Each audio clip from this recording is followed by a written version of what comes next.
दारुल देवबंद की जिन्होंने पहली ईंट रखी थी मौलाना कासिम नानौतवी रहमतुल्लाह अलैह, अकाबे ने लिखा है अल्लाह ताला ने उनको भी ये मलका ऐसा बख्शा था कि दुनिया दंग रह जाती थी। कासिम नानौतवी रहमतुल्लाह ताला अलैह के ज़माने में एक मौलाना मुनीर साहब रहमतुल्लाह अलैह गुजरे हैं। वो एक दिन हजरत के पास आए तो ख्वाबों की ताबीर का मलका अल्लाह ने हजरत नानौतवी को दिया था। वो आलिम तो थे मौलाना मुनीर साहब, लेकिन ताबीरें नहीं जानते थे, ये तो कोई ऐसी बात नहीं। वो आए पास और आकर कहने लगे कि हजरत मैंने एक ख्वाब देखा है तो उसकी ताबीर आपसे जानना चाहता हूँ। हजरत ने फरमाया कि भाई बताएं। कहने लगे मैंने ख्वाब ये देखा है कि बरेली की तरफ से कुछ बतखें उड़ी हैं और मेरे घर में आकर उतर गई और मेरी आंख खुल गई। हजरत नानौतवी रहमतुल्लाह अलैह ने जब सुना तो हजरत ने फरमाया भाई बात ये है मिठाई खिलाओ। वो कहने लगे जी हजरत, फरमाया मिठाई खिलाओ। हजरत ने फरमाया हजरत मिठाई, फरमाया बात सुनो। हजरत नानौतवी ने फरमाया बात सुनो, ये जो बरेली की तरफ से बतखें उड़ी हैं ना और आपके घर में उतरी तो मिठाई खिलाओ, और मिठाई इसलिए खिलाओ कि ये आपके लिए खुशखबरी है कि आपको अभी चंद दिनों में मुलाजमत मिलेगी। अगर आप मुझे मिठाई खिलाओ तो आपकी उस नौकरी की तनख्वाह 20 रुपए होगी माहवार, और अगर नहीं खिलाओगे तो 11 होगी। हजरत ने फरमाया मिठाई खिलाओ तो आपकी तनख्वाह 20 रुपए माहवार होगी, नहीं खिलाओगे तो 11 होगी। ताबीर तो हजरत ने बता दी ना कि बतखों से मुराद क्या है, नौकरी। हाँ फरमाया अगर मिठाई खिलाओगे तो तनख्वाह ज्यादा होगी और नहीं खिलाओगे तो होगी तो सही लगे कम होगी। हजरत ने फरमाया कि ये वाकई ही चंद दिन, शायद 5 दिन या 7 दिन गुजरे, हफ्ता भर गुजरा तो एक साहब आ गए उनकी वो नौकरी के, उन्होंने कहा कि हजरत चलें आपकी नौकरी बरेली में हो गई है। मौलाना मुनीर साहब से कहा कि मैंने, चूंकि मुझे पता था आप माशी लिहाज से तंग हैं, तो मैंने एक अर्जी लिखकर दे दी थी, वो मंजूर हो गई है तो आप चलें। तो हजरत ने फरमाया अच्छा।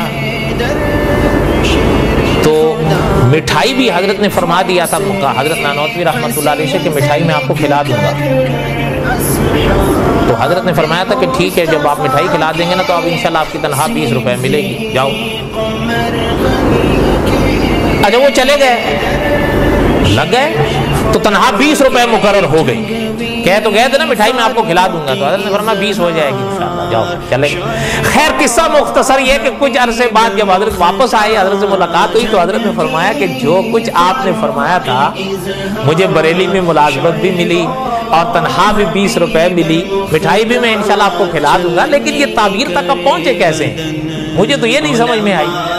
कहाँ बतखें, कहाँ नौकरी, कहाँ 11 और 20 रुपए। हजरत ने फरमाया भी बात ये है सुनो, मैंने जब आपने ख्वाब बयान किया ना तो मैं इस ख्वाब की ताबीर तक ऐसे पहुंचा हूँ कि बतख हलाल है, हलाल है ना, तो मैं एक तो बतख हलाल है, तो मैं इससे यहाँ तक पहुंचा हूँ कि जरूर आपको कोई हलाल रोजगार मुयसर आए जिससे आपको हलाल रोजी मिलेगी। यहाँ तो मैं इससे पहुंचा हूँ, और जो 11 और 20 रुपए तक पहुंचा था ना वो ऐसा हूं कि बतख में पहले 2 हर्फ बे और तोए आते हैं, और हजरत ने फरमाया कि फारसी में बे और तोए आते हैं लेकिन अरबी में ये बे और तोए आते हैं। तो हजरत रहमतुल्लाह ने फरमाया बात ये है कि फारसी में अगर बत लिखो ना तो पहले 2 हर्फ बे और तोए आते हैं, और अगर अरबी में लिखो तो बे तोए आते हैं। तोए कितने हुए? 2।